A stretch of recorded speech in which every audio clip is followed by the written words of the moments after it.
Selection और failure के बीच में नॉलेज सिर्फ नहीं होता, क्योंकि मैंने ऐसे एस्पिरेंट्स देखा है जो 10 से 12 घंटा पढ़ते थे लेकिन तब भी उनका कभी प्रीलिम्स नहीं निकला। और मैंने कुछ ऐसे एस्पिरेंट्स भी देखा है जो इनके मुकाबले बहुत कम देर पढ़ते थे तब भी इस पूरे एग्जाम को निकाल लिए।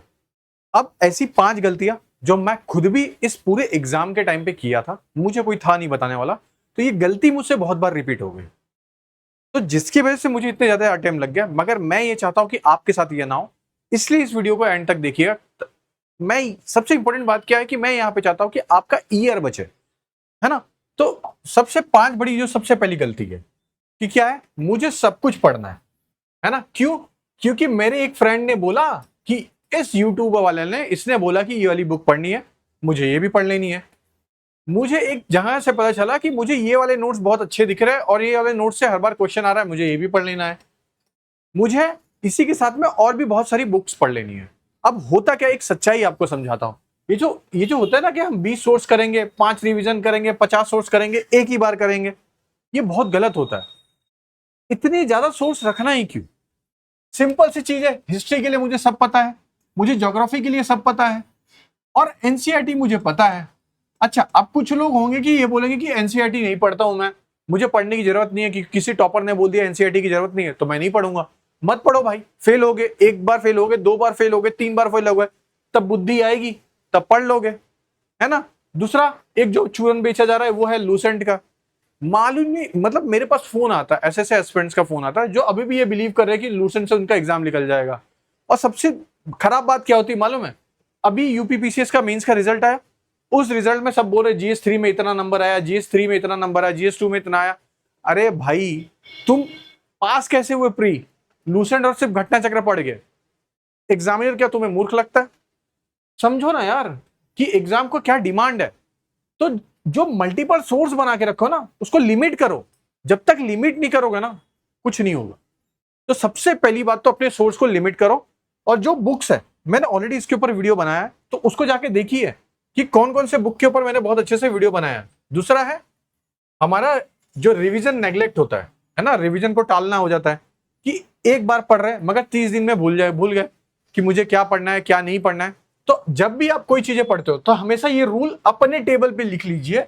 एक है 24 आवर्स में, दूसरा है 7 डेज में। ठीक है, जब भी आप कोई चीज पढ़ते हो कोशिश करिए कि मैं उसको 24 आवर्स में उसको रिवाइज कर लूं। दूसरा कि एक हफ्ते में एक बार तो रिवाइज करने के बाद उसके बाद मैं उसका टेस्ट दे दूं। जब तक आप ये नहीं करोगे ना, तो एग्जाम तो क्या कुछ नहीं निकलने वाला भाई। और ये इस उम्मीद में कभी मत बैठे रहना कि मैं सिर्फ और सिर्फ रिवीजन के भरोसे निकल जाएगा। और रिवीजन करने का तरीका बस पता होना चाहिए। सिर्फ लूसेंट को बार बार याद करने से एग्जाम नहीं निकलता भाई, इतनी बात समझ जाओ, वरना पूरा साल का साल बर्बाद हो जाएगा, कुछ नहीं समझ में आएगा। रिवीजन करने का बहुत अच्छा 2-3 तरीका होता है। जो एक तरीका तो मैंने आपको ये समझाया अच्छे से, शायद से आपको समझ में भी आ गया। दूसरा एक चीज जो होता है वो होता है पीवाईक्यू। अगर आपको रिवीजन का मतलब क्या समझते हो कि पहला री और विजन करना। आपके पास ऑलरेडी विजन है, लेकिन रिवीजन करते समय अपनी मिस्टेक्स पे काम करना, इसलिए इसका नाम रिवीजन रखा हुआ ना, तो विजन ही लगता है ना। तो रिवीजन का मेन जो मकसद है कि आप अपनी मिस्टेक्स पे काम करो। जब आप अपनी मिस्टेक्स पे काम करोगे तो आगे बढ़ पाओगे, वरना है भाई टाइम तो है हमारे पास बकेती हर एक की कंट्रोवर्सी देखने के लिए। फिर पीवाईक्यू ब्लाइंडनेस, कि पीवाईक्यू को आखिरी में देखना है। ये होता है ना, मेरे साथ तो बहुत हुआ है कि मैं पीवाईक्यू क्या करता कि एग्जाम अभी जैसे 3 महीना बचा है, तो उस 3 महीना पहले मैं पीवाईक्यू को देखूंगा। तो अब अपना 6 दिसंबर को एग्जाम है ना। अब हम क्या करेंगे, सोचेंगे कि सितंबर से मैं पीवाईक्यू सब सॉल्व करना चालू कर दूंगा। और हम करते भी यही है कि हमें पीवाईक्यू तभी से सॉल्व करना है।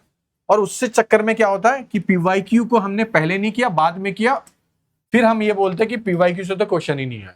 क्यों आएगा भाई? थोड़ा दिमाग लगाओ ना। एग्जामिनर मूर्ख तो नहीं है कि तुम्हें इतनी बड़ी पोस्ट दे देगा, है ना। वो तो ये सोच रहा है कि पीवाईक्यू से कम तुम्हें रास्ता तो दिखेगा। हर साल चेंज होगा पेपर भाई, लेकिन वो एक रास्ता तो दिखा के जाएगा पीवाईक्यू की इस तरीके के क्वेश्चन आते हैं। अगर आपने यहां पे यही चीजें मिस्टेक कर दी तो फिर क्या करोगे यार। इसीलिए बोलता हूं। और पीवाईक्यू का सिर्फ मतलब घटना चक्र ही नहीं होता, और पीवाईक्यू का सिर्फ मतलब प्रीलिम्स नहीं होता, मेंस भी होता है। ठीक है, तो जब तक ये ही नहीं करोगे तो फिर कैसे होगा। तो प्री और मेंस पे सबसे ज्यादा फोकस रखिएगा, क्योंकि मैं देखा हूं यार, ऐसे ऐसे लोगों को देखा हूं ना कि वो घटना चक्र को घोट के पी लिए, तभी उनका कभी निकलता नहीं है प्रीलिम्स तक। द यूपीपीसीएस किलर क्या है? यूपी स्पेसिफिक को इग्नोर कर देना। ये बहुत से लोगों के साथ होता है। ये स्पेशली किनके साथ होता है? जो यूपीएससी से आते हैं। उनको ये लगता है कि मैं यूपीएससी में भले ही मैं इंटरव्यू तक पहुंच गया तो मेरे लिए तो ये कुछ भी नहीं है, यूपीपीसीएस में आराम से निकाल लूंगा। अब ऐसा नहीं होता। यूपी कमीशन भी समझ गया कि ये सब बच्चे यहाँ पे आएंगे, कंपटीशन बढ़ा देंगे। तो आयोग ने क्या किया, बोला कि अब मैं यूपी स्पेसिफिक कुछ क्वेश्चंस डाल दूंगा। तो इसलिए दो तो पेपर ही आ गया। पहली बात तो मेंस में पेपर नंबर 5 और पेपर नंबर 6 ये पूरा का पूरा यूपी स्पेसिफिक है। अब आपने यही चीज नहीं कवर की, आपको क्या लगता है? थोड़ा सोचिए ना, आप जिस स्टेट में आने के लिए एग्जाम दे रहे हो और उस स्टेट का आप पढ़ के ही नहीं जा रहे, एग्जाम निकल जाएगा इतने आसानी से? बिल्कुल नहीं निकलेगा ना भाई, ये तो सीधी सी बात है। पांचवा मिस्टेक, जो कि सबसे मोस्ट इंपॉर्टेंट और यहाँ पे सबसे ज्यादा लोग मिस्टेक करते हैं। पहला सबसे बड़ा मिस्टेक क्या है कि हम ये चुन लेते, किसी टॉपर बोल देता है कि मैंने कम से कम 100 के ऊपर टेस्ट लगाया।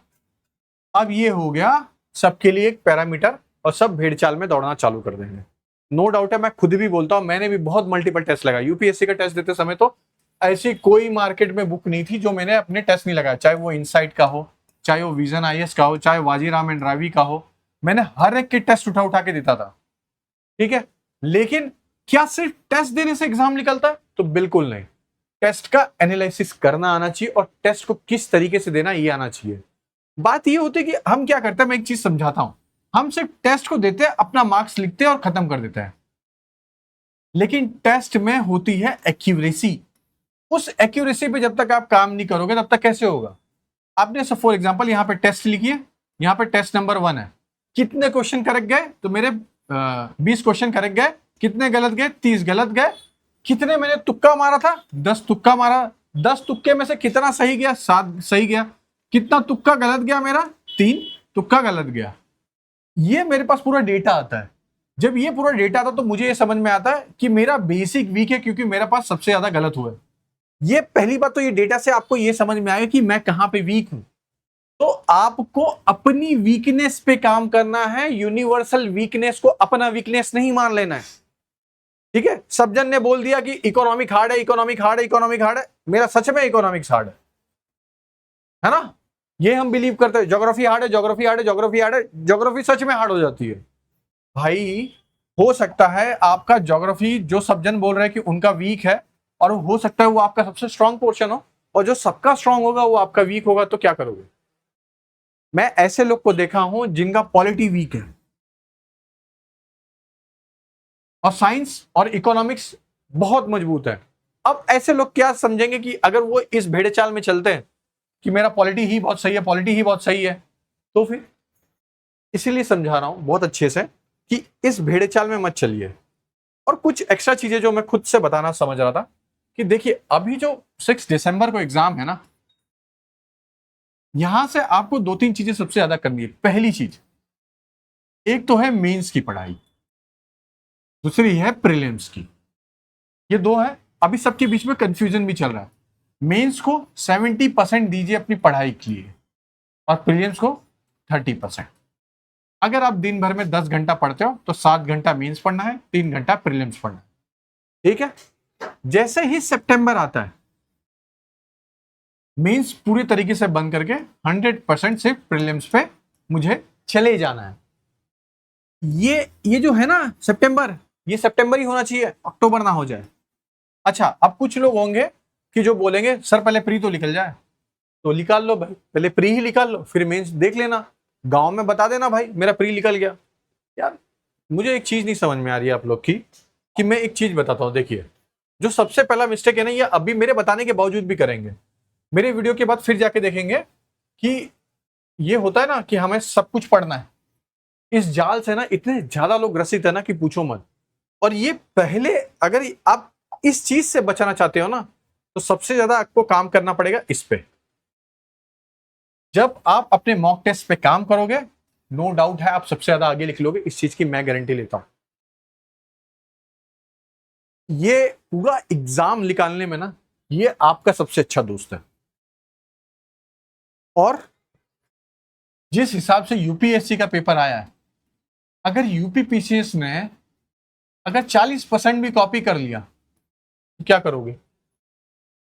इसके लिए बोल रहा हूं कि मॉक टेस्ट पे और टेस्ट पे सबसे ज्यादा टाइम दीजिए। दूसरी चीज है रिवीजन, और यूपी स्पेसिफिक तो ठीक है आप कर ही लोगे, फिर आ रहा है आपका रिवीजन।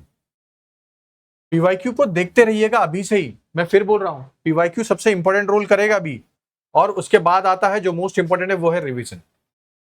ठीक है, अब मैं एक थोड़ा सा डीप पे ले गया था कि रिवीजन किस तरीके से करना है। फॉर एग्जाम्पल के लिए कि आपने 1857 की क्रांति के बारे में, रिवोल्ट के बारे में पढ़ा, ठीक है, अब आपने पढ़ा, अब आपने सब कुछ पढ़ लिया, आपने ये सोचा कि मेरे को ये चीजें नहीं याद रही है, मैं याद करता हूं। जैसे ही आपने ये पढ़ा उसके बाद जाइए पीवाईक्यू देखिए क्वेश्चन कैसे आया है। इस पीवाईक्यू में मेंस के भी देखिए, प्रीलिम्स के भी देखिए। जब आपने ये दोनों को एनालाइज किया तो आपको ये पता चला कि मुझे इस डायरेक्शन में पढ़ना है कि प्रीलिम्स के भी क्वेश्चन सॉल्व हो जाए कि कौन कहां से लीडर था। तो मुझे पता है झांसी में कौन था, मुझे पता है कि हमारे लखनऊ में कौन था, मगर मुझे क्या नहीं पता कि बिहार से कौन था, मुझे क्या नहीं पता है कि साउथ इंडिया में क्या कोई पार्टिसिपेट किया था, मुझे ये नहीं पता कि उस टाइम पे जब 1857 का रिवॉल्ट होता कौन लीडर बना था, सेंट्रल लीडर कौन बना था, कौन जनरल बना था, कहां पे अल्टरनेट गवर्नमेंट बनी थी। जब मुझे ये सब चीजें नहीं पता है तो मुझे वो चीजें पढ़ना है, क्यों? क्योंकि वो चीजें प्रीलिम्स में भी पूछी है, मेंस में भी पूछी है। इस तरीके से पढ़ें। जब तक ये नहीं करोगे ना यार, साल के साल बचे। बिलीव मी, मैं यहाँ पे कुछ नई चीजें और अलग चीजें नहीं बता रहा हूँ, लेकिन मैं देखा हूँ ऐसे लोगों को कि हम साल भर मेहनत करते हैं और करते हैं यार, मतलब उस छोटे छोटे, इतने छोटे छोटे रूम में रह के कुछ लोग 10 से 12, 15 घंटा, 18 घंटा मेहनत करते हैं, लेकिन जब प्री नहीं निकलता तो बहुत दुख होता है। और प्री क्यों नहीं निकलेगा? क्योंकि आपने वो चीज को फॉलो किया जो हर कोई बता रहा है कि घटना चक्र पढ़ लो, लुसेंट पढ़ लो, ये पढ़ लो, वो पढ़ लो, लेकिन क्या आपने खुद की गलती के ऊपर काम किया है? ये देखिए, सोचिए, जब आप खुद की गलती के ऊपर काम करते हो ना, खुद के ऊपर काम करते हो ना, तो आगे बढ़ते हो। लेकिन आप मेरी बात सुनोगे भी क्यों? है ना, कुछ लोग होंगे जो मुझे क्रिटिसाइज करके जाएंगे, लेकिन एक बार समझिए कि मैं कहां पे स्टैंड करता। ठीक है, मेहनत करिए, मैं हूं, ये कमेंट बॉक्स पूरा खुला है, यहाँ पे कमेंट करिए, मैं मदद करने के लिए हूँ। 5 गलतियां जो आपको बताया ना, ये मैं खुद भी करता था। रिजल्ट आ गया तो मैंने मार्क्स देख लिया, मेरा प्रीलिम्स में मार्क्स कम आ गया, तो अब मैं क्या करूंगा? भाई वो जो रिजल्ट आया आपका 2 साल पुराना, 1 साल पुराना है, लेकिन अभी जो आपके पास है वो उसका क्या करना? अभी आपने इतने साल में तो मेहनत की है। कुछ लोग का ये है कि मैं सितंबर से ही पढ़ना चालू करूँ, अभी भी नहीं पढ़ना है। कुछ लोग का ये है कि मैंने घर से पैसा भी मिल रहा है, मैं सब कुछ कर रहा हूँ, तब भी मैं इधर दिल्ली में रहता हूँ, कहीं यहाँ पे रहता हूँ, मुझे रोज पढ़ने के लिए मोटिवेशन चाहिए। किस लिए मोटिवेशन चाहिए? सोचिए यार थोड़ा, किस लिए चाहिए मोटिवेशन? एग्जाम निकालने के लिए मोटिवेशन चाहिए? आपके पापा मम्मी इतना पैसा दे रहे, वो नहीं है। शिकायतें सबकी रहती है कि ये नहीं मिल रहा है, वो नहीं मिल रहा है, मेरे भी बैच में ऐसे लोग हैं, बतेरी शिकायत करें, लेकिन आप किस लिए ये कर रहे हो? आपको याद है कि भूल गए? याद है ना, तो मेहनत करो यार। मैं मदद करने के लिए हर जगह से रेडी हूँ, और मैंने बहुत सारे लोगों की मदद की भी है फ्री में।